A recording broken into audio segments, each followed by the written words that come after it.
नमस्कार, बहुत बहुत स्वागत है आपका। आज का मुद्दा में मैं हूं आपके साथ ललित और हमारा आज का मुद्दा है संगठन में बदलाव, दिग्गीनाथ का चला दांव। मध्य प्रदेश कांग्रेस में बड़े संगठनात्मक बदलाव हुए हैं। 2028 चुनाव को ध्यान में रखते हुए चुनावी रणनीति की एक नई टीम बनाई गई है, लेकिन बीजेपी को इन बदलावों में दिग्गज नेताओं की छाया नजर आ रही है, शेडो नजर आ रही है। तो कांग्रेस का यह दावा है कि यह संगठन को मजबूत करने की कवायद है और आज इसी पर हम चर्चा करने वाले हैं और हमारे साथ मेहमान भी जुड़ेंगे, लेकिन उसके पहले एक खास रिपोर्ट। शुक्रवार को मध्य प्रदेश कांग्रेस में हुए संगठनात्मक बदलाव के बाद प्रदेश की सियासत में हलचल है। प्रदेश कांग्रेस ने विधानसभा चुनाव 2028 को ध्यान में रखते हुए रणनीतिक मोर्चा संभाल लिया है। प्रियव्रत सिंह को चुनाव प्रबंधन समिति का प्रभारी बनाया गया है। गौरव रघुवंशी इस समिति के अध्यक्ष बनाए गए हैं।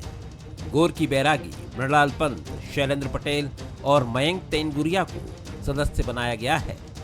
ये टीम बूथ से लेकर सोशल मीडिया तक हर मोर्चे पर रणनीति बनाएगी। इसी के साथ कांग्रेस में एक और बड़ा बदलाव सामने आया है। वरिष्ठ नेता और पूर्व मंत्री सुखदेव पांसे को प्रदेश कांग्रेस का उपाध्यक्ष बनाया गया है, तो वही संगठन में मजबूत पकड़ रखने वाले अशोक सिंह को प्रशासनिक जिम्मेदारियां दी गई हैं। वो पहले से ही प्रदेश कांग्रेस के कोषाध्यक्ष हैं। ये नियुक्तियां 2028 की चुनावी लड़ाई की बिसात है, लेकिन सबसे बड़ी बात यह है कि इन नियुक्तियों में कमलनाथ और दिग्विजय सिंह की छाप साफ नजर आ रही है। बीजेपी इसको लेकर सवाल उठा रही है। देखिए, मध्य प्रदेश कांग्रेस कमलनाथ जी और दिग्विजय सिंह जी की छाया से मुक्त नहीं हो पाई है। विषय ये आता है कि कांग्रेस पार्टी जिसको चाहे, जो चाहे वो बनाए, उनका विषय। पर जिस प्रकार की सोच के साथ जितेंद्र पटवारी जी काम करने की कोशिश करते नजर आते हैं, वो कैसे संभव हो पाएगी जब प्रशासन पर दिग्विजय सिंह और उपाध्यक्ष के पद पर कमलनाथ जी का आदमी होगा। हालांकि कांग्रेस का दावा है कि ये बदलाव पूरी तरह संगठनात्मक है और पार्टी को जमीनी स्तर पर मजबूत करने के लिए ये किए गए हैं। उपाध्यक्ष नहीं बनाया गया, उपाध्यक्ष पहले से थे, उनको एक नई जिम्मेदारी दी गई है ऑर्गेनाइजेशन की। अशोक सिंह जी 20 सालों से लगातार पार्टी के लिए काम कर रहे हैं, विभिन्न पदों पर रहे, विभिन्न अध्यक्षों के साथ काम किया है। आज जीतू पटवारी जी के साथ उनको ये जिम्मेदारी दी गई, इसमें गुटबाजी जैसी कोई चीज नहीं है। लगातार ये कहा जा रहा था कि राहुल गांधी की तरफ से जीतू पटवारी को फ्री हैंड है और संगठन में वो हाईकमान की मंजूरी के साथ बड़े बदलाव करेंगे। नए रणनीतिक बदलाव कांग्रेस को 2028 में कितनी मजबूती दे पाएंगे, ये तो सवाल है ही। साथ ही यक्ष प्रश्न ये भी है कि क्या मध्य प्रदेश में कांग्रेस अभी भी कमलनाथ और दिग्विजय सिंह की छाया से मुक्त नहीं हो पाई है। लोकतंत्र में चीजें बदलती है। चुनाव होने के बाद जीतने वाली पार्टी को सत्ता मिलती है तो दूसरी विपक्ष में होती है, लेकिन इसका मतलब ये नहीं कि विपक्ष वाली पार्टी हमेशा विपक्ष में बनी रहेगी। सत्ता प्राप्त करने के लिए पूरे 5 साल उसको प्रयत्न करना होता है और इसके लिए जरूरी है कि पार्टी को मजबूत किया जाए, संगठन को मजबूत किया जाए और जो गुटबाजी है, असंतोष है, उसको दूर किया जाए। तो विपक्ष में अभी कांग्रेस है और कांग्रेस अपनी तरफ से पूरी कोशिश कर रही है, लेकिन क्या ये अभी जल्दबाजी है या फिर शुरुआत से ही कांग्रेस चाहती है और बड़ी गंभीर है? ये तमाम चीजें राजनीतिक रूप से इन तमाम चीजों पर बयानों का सिलसिला भी शुरू होता है और कांग्रेस भी इस पर बयान दे रही है, तो बीजेपी की तरफ से भी बयान है। इस पर चर्चा करेंगे, हमारे साथ मेहमान भी जुड़ेंगे, लेकिन उसके पहले बंसल न्यूज के कुछ सुलगते सवाल। सवाल नंबर 1, क्या दिग्विजय और कमलनाथ की पसंद से हो रही है कांग्रेस में नियुक्तियां? सवाल नंबर 2, अभी से चुनाव प्रबंधन समिति बनाकर कांग्रेस 2028 की तैयारी कर रही है। और सवाल नंबर 3, क्या कांग्रेस का लगातार एक्शन बीजेपी की परेशानी को बढ़ा सकता है? तो ये 3 बहुत ही महत्वपूर्ण सवाल है और इन्हीं सवालों के इर्द गिर्द आज की चर्चा हमारी रहने वाली है। और चर्चा में आज हमारे साथ जो मेहमान हैं, चलिए उनका परिचय करा दें। यशपाल सिंह सिसोदिया जी हमारे साथ, पूर्व विधायक बीजेपी के, बहुत बहुत स्वागत करते हैं यशपाल जी आपका। अजीत भदौरिया जी हमारे साथ, कांग्रेस के प्रवक्ता अजीत जी, आपका भी बहुत बहुत स्वागत करते हैं। और साथ ही साथ हमारे साथ वरिष्ठ पत्रकार दिनेश निगम त्यागी जी हैं। दिनेश जी, आपका भी बहुत बहुत स्वागत करते हैं। दिनेश जी, मैं शुरुआत करना चाहूँगा आपसे। एक रणनीतिक रूप से अगर कहा जाए तो कांग्रेस अपनी तरफ से कोशिश कर रही है, प्रयत्न कर रही है और विपक्ष में होने के नाते उसका प्रयत्न स्वाभाविक भी है। जिस तरह की नई नियुक्तियां हुई है, चुनाव प्रबंधन समिति का गठन किया गया है, ये टाइमिंग को लेकर भी सवाल उठ रहे हैं, क्या कुछ कहेंगे? पहली प्रतिक्रिया आपकी। देखिए, जहाँ तक कांग्रेस का सवाल है, कांग्रेस लंबे समय से विपक्ष में है। अभी कुछ समय के लिए बीच में कांग्रेस सत्ता में आई थी, उसके बाद सत्ता से बाहर हो गई थी। अंदरूनी अपने उनके कारण थे कांग्रेस के। जहाँ तक नियुक्तियों का सवाल है, संगठन बनाने का सवाल है, तो जीतू पटवारी, उमंग सिंगार अपने अपने तरीके से पूरे प्रदेश में सक्रिय हैं। दिग्विजय सिंह उनके साथ नज़र आते हैं। जो नई टीम बनाई है, देखिए कांग्रेस में वरिष्ठ नेताओं कभी एक तरफ नहीं हुए। मध्य प्रदेश में जो कांग्रेस के बड़े नेता थे, सुरेश पचौरी, सिंधिया, दिग्विजय सिंह और कमलनाथ। सिंधिया भाजपा में चले गए, पचौरी जी भाजपा में चले गए, अब दिग्विजय सिंह और कमलनाथ दो नेता बचे हैं। दिग्विजय सिंह वर्तमान में राज्यसभा के सदस्य हैं। दिग्विजय सिंह के पास केंद्रीय नेतृत्व ने भी जवाबदारी दे रखी है। अपने जो कमलनाथ जी हैं, अभी तक चुनाव के पहले तक पूरी बागडोर उनके हाथ में थी। तो निश्चित तौर पर इन दोनों नेताओं के पास कार्यकर्ताओं की, नेताओं की, समर्थकों की फौज सबसे ज़्यादा है। ठीक है कि राहुल जी ने अपने कैंप के दो लोगों को जवाबदारी सौंपी थी, एक प्रदेश अध्यक्ष हैं, दूसरे उमंग सिंगार हैं, लेकिन दोनों में ही आपस में नहीं बन रही है। कोई ही मसला आता है, दोनों आपस में लड़ते रहते हैं। अभी कांग्रेस भाजपा, वो जो अभी पुलिस महानिदेशक ने एक सैल्यूट वाला आदेश जारी किया, उसी में देख लिए दोनों लड़ बैठे। जीतू पटवारी लेटर लिख रहे हैं डीजीपी को कि ये आदेश वापस कीजिए, इससे पुलिस का मनोबल गिरेगा। उमंग सिंगार कह रहे हैं कि नहीं भाई, ये तो विधायकों, संसदाओं को सम्मान और अभिवादन का मामला है, इसमें कोई बुराई नहीं है। तो जबकि दोनों युवा हैं, दोनों राहुल गांधी कैंप के हैं। कोई किसी मसले पे अगर दोनों में मतभेद हैं तो दोनों बैठ के सुलझा सकते हैं, एक राय बना सकते हैं कि भाई इस लाइन से चलना है। लेकिन इसका मतलब है कि दोनों के बीच संवाद नहीं है, बातचीत नहीं होती है, तभी अलग अलग रास्ते अपनाते हैं। तो ऐसे में कांग्रेस का नुकसान तो होता है, लेकिन इसके साथ जीतू पटवारी लगातार एक्टिव हैं, प्रदेश में दौरे कर रहे थे। अब अभी से उन्होंने चुनाव प्रबंधन समिति बनाई है। निश्चित तौर पर उसके जो प्रमुख हैं अपने दिग्विजय सिंह के खास हैं, प्रीवित सिंह जी परिवारी के हैं कहिए। दूसरे जो अशोक सिंह हैं वो भी दिग्विजय सिंह के ही खास रहे हैं। इस समय राज्यसभा सदस्य भी हैं, कोषाध्यक्ष भी हैं। अब उनको प्रशासन की जवाबदारी ही मिल गई है। जहाँ तक सुखदेव पासे हैं, सुखदेव पासे कमलनाथ जी के बिल्कुल खास आदमी हैं। तो ये बिल्कुल सही आप कह रहे हैं, या दूसरे जो लोग, ये भी सही है कि इन दोनों नेताओं के पसंद के नेता हैं जिनको जवाबदारी सौंपी गई। लेकिन साथ में टीम है, उस टीम में सारे नेता हैं, सारे लोग शामिल हैं। आखिर काम तो प्रदेश अध्यक्ष को लेना है। प्रदेश अध्यक्ष भी दिग्विजय सिंह के हैं, अगर आप देखें तो पहले से जो था। तो इसमें मुझे लगता है अब कांग्रेस को गुटबाजी से अलग हटके ये नहीं देखना चाहिए कौन किसका वैसे भी भाजपा में बड़े नेता भले किनारे कर दिए जाते हों, उनकी पूंछ परख बंद हो जाती हो, लेकिन कांग्रेस में ऐसा नहीं होता। कांग्रेस में अब जैसे खड़गे जी देखिए कितनी उम्र है, लेकिन पार्टी के राष्ट्रीय अध्यक्ष हैं। अपने दिग्विजय सिंह की जी कितनी उम्र हो गई, राज्यसभा में भी हैं और भी जवाबदारियां मिली हुई हैं। तो कांग्रेस अपने वरिष्ठ नेताओं का उपयोग करती है।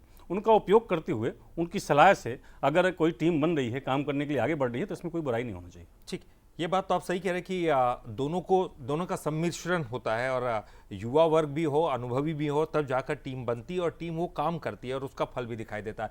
अजीत जी, मैं आपके पास आना चाहूँगा। जैसे ही, क्योंकि हम टाइमिंग की बात इसलिए करें, जैसे हमको पता चला चुनाव प्रबंधन समिति बन रही है, कई लोगों के सवाल थे कि ये कौन सा समय है, अभी कोई चुनाव आने वाले हैं, लेकिन चुनाव तो है नहीं, चुनाव तो 2028 में है। इतनी जल्दी से आपकी तैयारी देखकर सब ये ज़रूर सोचने लगे कि कांग्रेस बड़ी गंभीर है चुनाव को लेकर। क्या ये तमाम चीज़ें इसलिए, क्या बहुत जल्दी नहीं है, या फिर आपको लग रहा है कि अभी से तैयारी करेंगे तब जाकर 2028 तक संगठन मजबूत हो पाएगा? देखिए आदरणीय ललित जी, आपको और आपके माध्यम से सारे प्रेस के मित्रों को मध्य प्रदेश और देश के विश्व स्वतंत्र प्रेस दिवस की बधाइयाँ। परंतु मध्य प्रदेश के अंदर एक दुखद घटनाक्रम भिंड में घटित हुआ, जहाँ हमारे कुछ पत्रकार साथियों के साथ मुख्यमंत्री जी के सजातीय एसपी ने बहुत दुर्व्यवहार किया अपने चैम्बर में बंद कर कांग्रेस पार्टी, और मैं उसकी कड़ी निंदा करता हूँ। अब जहाँ तक आपका ये विषय है आदरणीय ललित जी, देखिए ये कांग्रेस पार्टी का एक स्थानीय प्रबंधन है, इसमें कोई मेजर परिवर्तन नहीं हुआ। मैं आपको बताऊं कि कोई ऐसा विषय नहीं है, मैं तो कहूँगा कि चर्चा के लायक भी ये विषय नहीं है। अगर कोई पदाधिकारी है, किसी को उठा के कोई जिम्मेदारी दे दी जाती है, किसी को उठा के कोई जिम्मेदारी, ये तो जरा सा सेटअप है, कोई बड़ी बात नहीं है। जहाँ तक चुनाव प्रबंधन समिति की बात है आदरणीय ललित जी, तो अभी हम लगातार चुनाव में जाएंगे। अभी हमें बूथ कमेटियां भी बनानी है, फिर नगरीय निकाय के चुनाव आ जाएंगे, लगातार चुनाव आ रहे हैं, सहकारिता के चुनाव की हलचल चली रही है मध्य प्रदेश के अंदर। तो ये सबके लिए कांग्रेस पार्टी अगर पहले तैयारी कर रही है, तो मैं तो कहता हूं कि आप सबको अप्रिशिएट करना चाहिए इस बात को। और जहाँ तक बात है कर रहे, तभी तो ये सवाल मैंने यही सबसे पहले यही कहा कि हमने जैसे ही सुना तो हमने कहा कि बड़ी गंभीरता के साथ कांग्रेस जो है मजबूती के साथ लग गई है। करता हूं। आपने अप्रिशिएट किया, मैं आपका आभार व्यक्त करता हूं। आपने अप्रिशिएट किया, पूरे बंसल ग्रुप का आभार व्यक्त करता हूं। आपने अप्रिशिएट किया। आदरणीय ललित जी, नजरिया अपना अपना है। आधा गिलास पानी से भरा हुआ रखा है, कोई उसको आधा भरा हुआ देखेगा, कोई आधा खाली हुआ देखेगा। कांग्रेस पार्टी में अगर जरा भी पीसीसी के अंदर अगर किसी को, उपाध्यक्ष सुखदेव पासे जी ऑलरेडी थे, उनको उठा के संगठन की जिम्मेदारी दे दी गई। प्रियव्रत जी जो संगठन का काम देख रहे थे, उनको चुनावी प्रबंधन का काम दे दिया गया। अशोक सिंह जी कोषाध्यक्ष से, उनको प्रशासन की इसके साथ जिम्मेदारी दे दी गई। इसमें भारी परिवर्तन कहाँ हुआ? चर्चा होनी है, प्रश्न होना है तो आदरणीय राज्यपाल जी से प्रश्न होना है। राज्यपाल जी बताएं कि भारतीय जनता पार्टी का प्रदेश अध्यक्ष अभी तक क्यों नहीं आ रहा? धर्मेंद्र प्रधान जी दौरा क्यों नहीं कर पा रहे मध्य प्रदेश का? हिम्मत क्यों नहीं दिखा पा रहे मध्य प्रदेश के दौरे की? दो बार तारीखें आती हैं, दौरा तक नहीं कर पा रहे धर्मेंद्र प्रधान जी। ये भारतीय जनता पार्टी से आदरणीय ललित जी प्रश्न होना चाहिए। और मैं आपसे आग्रह करूंगा कि राज्यपाल जी से ये प्रश्न करिए कि कांग्रेस पार्टी तो चुनाव प्रबंधन में लग गई है, परंतु आप आज तक अपना प्रदेश अध्यक्ष घोषित नहीं कर पा रहे। ठीक है, मैं उन्हीं के पास जाता हूँ, यशपाल जी के पास। ठीक है, आपका एक सवाल है यशपाल जी, वो तो अपने मजबूत करने में लगे संगठन को, फिर आप सवाल क्यों उठा रहे हो? ये उनका सवाल है, क्योंकि आप प्रदेश अध्यक्ष की नियुक्ति नहीं कर पा रहे हैं और इसीलिए शायद आप कांग्रेस भी इस पर टारगेट कर रही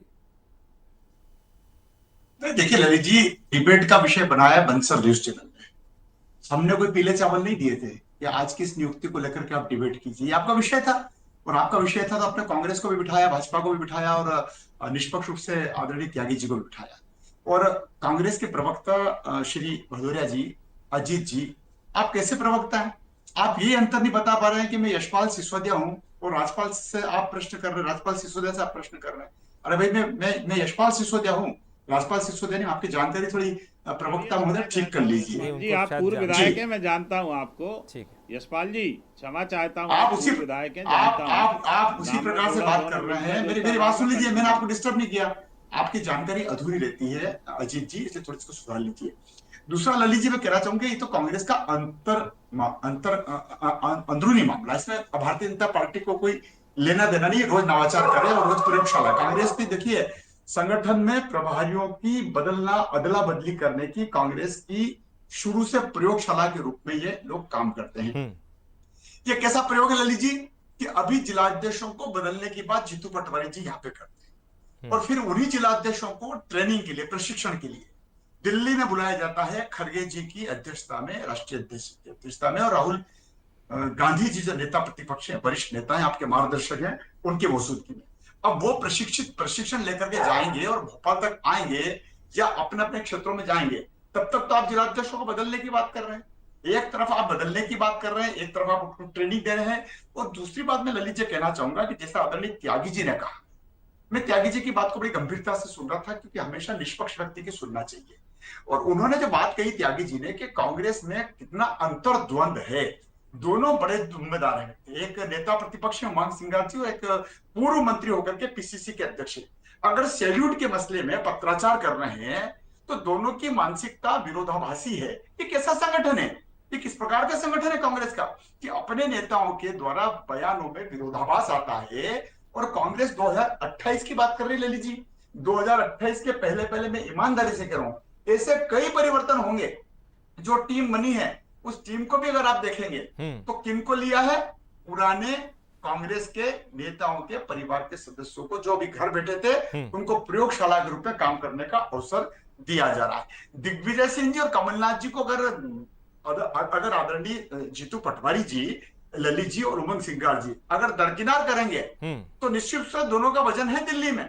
तो दिल्ली में वजन है तो अपने आदमी को बिठा रहा है, वो फिर पासे जी को बिठा रहा है। मुझे पता नहीं कि कांग्रेस के प्रदेश अध्यक्ष जी की कौन सी सहमति हुई होगी, कौन सी सूची लेकर के गए होंगे पासे जी के साथ साथ अशोक सिंह को। अब ये जो नाम चल करके आते हैं, ये इन दोनों नेताओं ने, दिग्विजय सिंह जी ने भी और कमलनाथ जी ने भी इस आशय की शिकायत की होगी कि जो युवा ब्रिगेड है, नए जो हमारे साथी बने हैं जिम्मेदार नेता प्रतिपक्ष जी और प्रदेश अध्यक्ष जी, ये कहीं ना कहीं हमारा उपहास कर रहे हैं, हमको ठीक ढंग से हैंडल नहीं करते, हमारा मान सम्मान नहीं करते हैं, इसलिए हमारे व्यक्ति की नियुक्ति कर दो। और इसी संदर्भ में ऊपर वालों ने नीचे के दोनों नेताओं को खुश करने के लिए ये ताबड़तोड़ में एक नई जिम्मेदारी, कौन से चुनाव है, प्रबंध समिति आएगी जाएगी पता नहीं, 2028 तक ललित जी क्या हश्र होगा, कई परिवर्तन होंगे भी कांग्रेस में, क्योंकि कांग्रेस का संगठन लचर संगठन, कांग्रेस का संगठन बूथ की बात करता है और कांग्रेस के संगठन मंडलम की बात करता है, और चुनाव के परिणाम आते हैं ललित जी तो ईवीएम को दोष करार दे दिया जाता है। बिल्कुल, वाकई संगठन की तरफ ध्यान नहीं दिया अगर कांग्रेस ने, तो उनका हश्र जो क्योंकि चुनाव में हमने देखा है। लेकिन दिनेश जी बड़ी बात यह है, क्योंकि हम लगातार कहते हैं राहुल गांधी ने जो है फ्री हैंड दिया जीतू पटवारी को, लेकिन फिर कैसा फ्री हैंड, क्योंकि ये तमाम चीज़ें बड़े नेताओं की जो छाया है, जो शेडो है, वो हटने का नाम नहीं लेती। तो ऐसे में जो नया नेतृत्व है वो फ्री हैंड कहाँ महसूस करेगा? क्या जो जिसकी चर्चा हम लगातार कहते हैं कि असंतोष और गुटबाजी कांग्रेस को ले डूबती है, हमेशा हमने देखा है।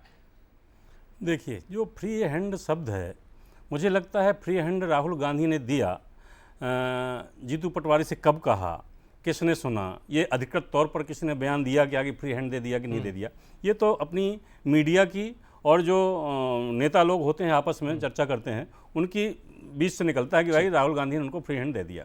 मैंने जैसे पहले आपको बताया कि कांग्रेस में ऐसा नहीं होता कि किसी नेता को घर बैठा दिया जाए, सबकी सलाह मशविरा किया जाता है, और दिग्विजय सिंह और कमलनाथ का आधार प्रदेश में है, इससे छिपा नहीं है। तो उनको कोई, हाँ ये हो सकता है कि बीच में कुछ मसलों पे ऐसा इनको खास तौर से कमलनाथ को, दिग्विजय सिंह को तो लगा नहीं होगा, दिग्विजय सिंह तो हर जगह मौजूद रहते हैं, कहीं थोड़ा बहुत लगा हो कि मेरे से पूछा नहीं जा रहा, जो निर्णय होते हैं, जो काम होते हैं, कोई नियुक्तियां होती हैं तो मुझसे पूछा नहीं जा रहा है, ये कहीं बात आई हो तो ऊपर से कहा गया हो कि भाई सबको लेके, सबको साथ में लेके मिलके काम करो, तो इसकी वजह से हो सकता है कुछ प्रभार में परिवर्तन हुआ हो। लेकिन मुझे ऐसे गुटबाजी जो नहीं होना चाहिए, उसमें कमलनाथ और दिग्विजय सिंह महत्वपूर्ण मुद्दा नहीं है। ये चतुर खिलाड़ी हैं, पुराने राजनीतिज्ञ हैं, अपने हिसाब किताब से चलते हैं, लेकिन जो उमंग श्रृंगार है और जीतू पटवारी, कम से कम इनमें तो एक होना चाहिए। अगर इन दोनों में गुटबाजी है तो कांग्रेस ठीक नहीं चलेगी। जहाँ तक अभी जो कमेटियाँ बनाई हैं, अभी से बना दी हैं तो उससे कोई प्रॉब्लम नहीं है। अगर कांग्रेस चाहती है कि हम चुनाव प्रबंधन पहले से करें, बूथ से लेके मंडल से लेके हर स्तर तक तैयारियां करना है, टीमें बनाना है, तो उसके लिए पहले से अगर प्रबंधन समिति बनाई जाती है, इसमें काम इधर उधर की, जैसे सुखदेव पासे को संगठन का काम दे दिया, प्रियव्रत सिंह जी को वहाँ हटा दिया। प्रियव्रत सिंह जब से संगठन का प्रभारी बने तब से मुझे नहीं लगता संगठन का काम देखने के लिए एक भी दिन कार्यालय में बैठे होंगे। तो वो जो कामले थे वो काम देख रहे थे, ये कुछ नहीं देख रहे थे, तो इनको यहाँ कर दिया। सुखदेव पासे को वहाँ बिठा दिया, हो सकता है सुखदेव पासे बैठने भी लगे हों। गौरव रघुवंशी प्रशासनिक काम देख रहे थे, उनको इस कमेटी में लाए चुनाव प्रबंधन समिति में, तो जगह खाली हुई तो उसमें अशोक सिंह को बिठा दिया। अशोक सिंह एक अनुभव है, जैसे आप एक बात समझ लीजिए, कांग्रेस में व्यवस्था के लिहाज से बहुत ज़्यादा पैसे वाली पार्टी तो है नहीं। अशोक सिंह जैसे लोगों का उपयोग हमेशा होता है कि जहां खर्च की जरूरत पड़े, कोई कमी हो तो उसकी पूर्ति भी हो जाए। अशोक सिंह इसकी पूर्ति भी करते हैं, इस कारण भी हो सकता है प्रशासन का दायित्व उनको सौंपा गया हो, और कोषाध्यक्ष हो हैं ही।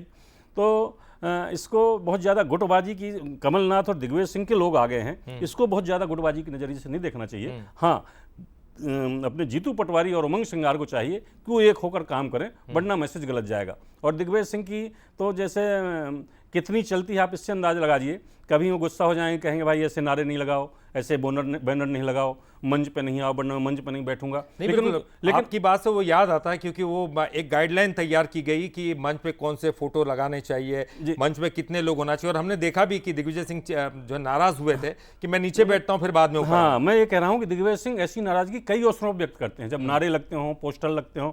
अब लेकिन दिग्विजय सिंह को अब ये नाराजगी बंद कर देना चाहिए, क्योंकि कोई नहीं सुनता उनकी। उनके पास सिर्फ वही लोग घूमते हैं जिनको पद चाहिए।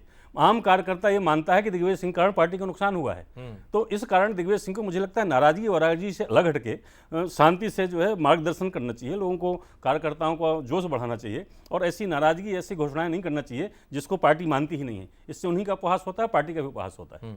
अजीत जी देखिए, ये कई बार सार्वजनिक मंचों से सामने आया, दो अलग अलग नेता अलग अलग बयान देते हैं, कोई किसी पर कंट्रोल नहीं है, और ये कहा भी जाता, वरिष्ठ नेताओं के द्वारा हमने कई बार सुना कांग्रेस के अंदर कि आप सार्वजनिक मंचों पर कोई बयान देते समय पहले एक तय गाइडलाइन के मुताबिक दीजिए, लेकिन फिर भी देते हैं। ये कांग्रेस में हमने देखा है, गुटबाजी वाली बात कोई बाहर से निकल कर नहीं आई है। यहाँ ये आपने कांग्रेस के अंदर का हश्र देखा है। अगर कांग्रेस बहुत मजबूत स्थिति में थी एक समय, उसके बाद ये प्रॉब्लम्स शुरू ही इसलिए हुई क्योंकि अलग नेता, किस नेता के गुट का कोई व्यक्ति, किसी नेता के गुट का कोई व्यक्ति आपस में नहीं बन रही है, और इसी वजह से फिर बयानों का सिलसिला भी अलग शुरू होता है और कहीं ना कहीं कमजोरी भी महसूस होती है।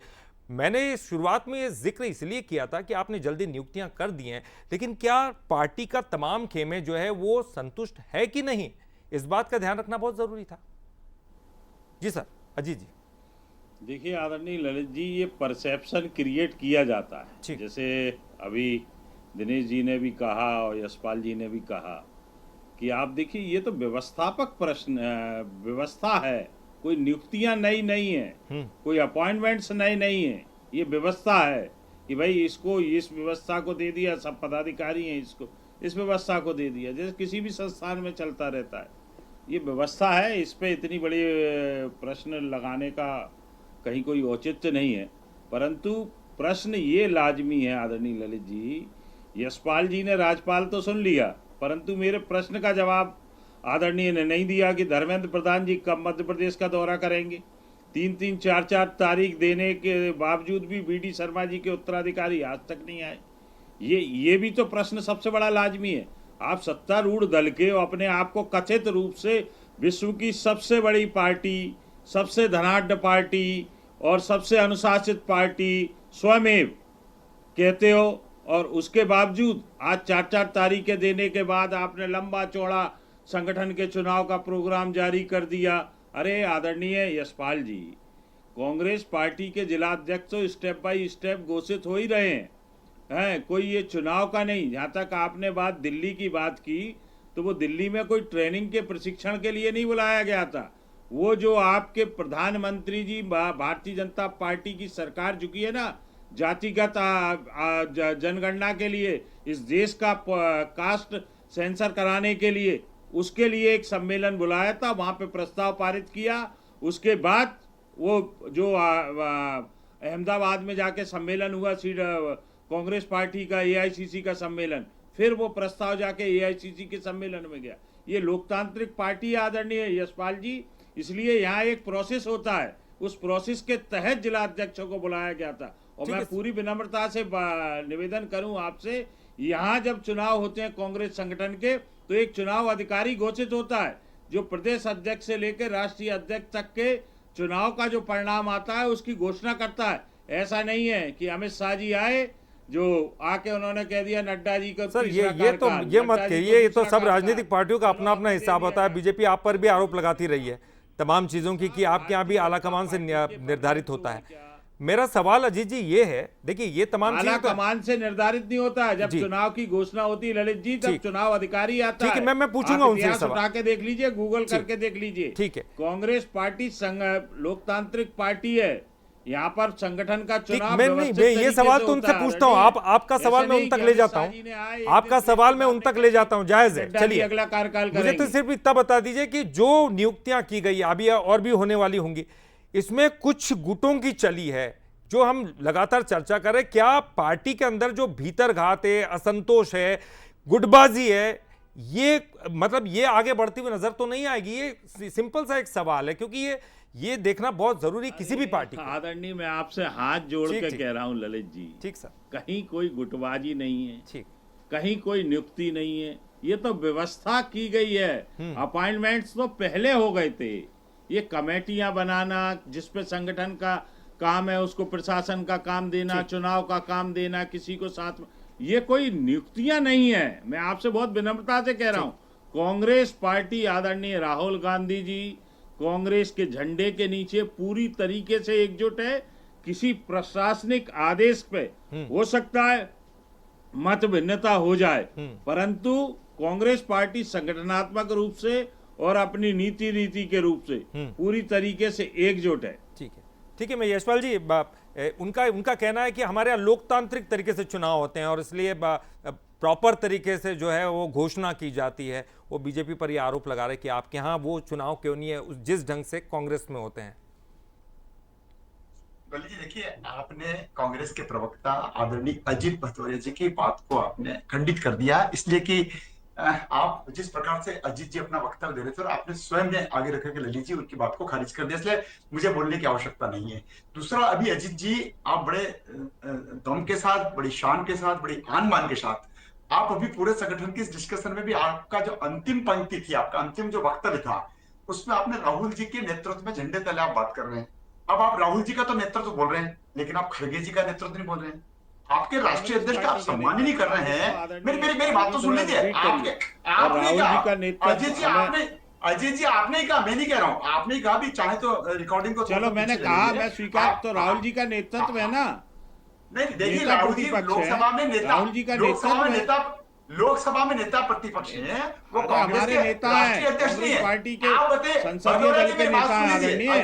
अजीत जी मेरी बात तो सुन लीजिए। आप इतना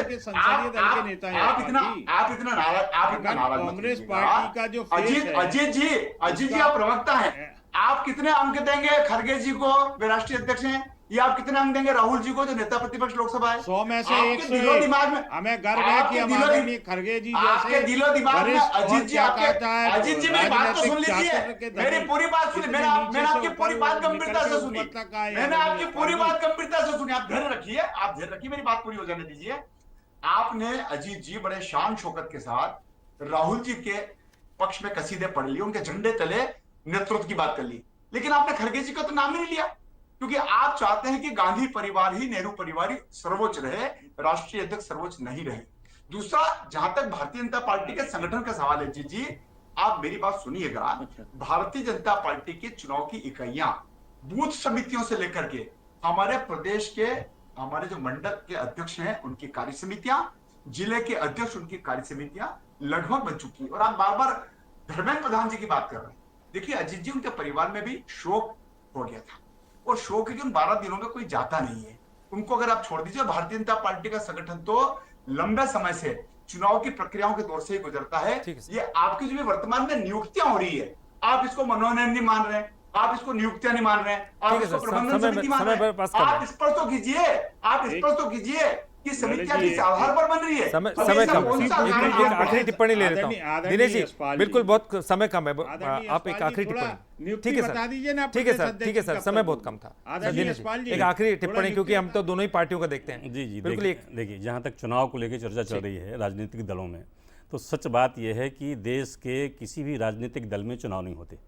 अपवाद स्वरूप कांग्रेस के कुछ बार अध्यक्षों के चुनाव हुए हैं जब सामने आ गए, वरना ज्यादातर बाकी हर स्तर पर, हर जगह मानो, चाहे जौन सा दल ले लीजिए, थोड़ा सा वामपंथी इसके लिए अपवाद हैं, बाकी हर जगह भाजपा में किसी भी तरह इसको बनाना है तो उसके लिए समर्थन जुटाना है। कांग्रेस में भी तय हो जाता है, प्रदेश अध्यक्ष बनेगा या नेता प्रतिपक्ष बनेगा।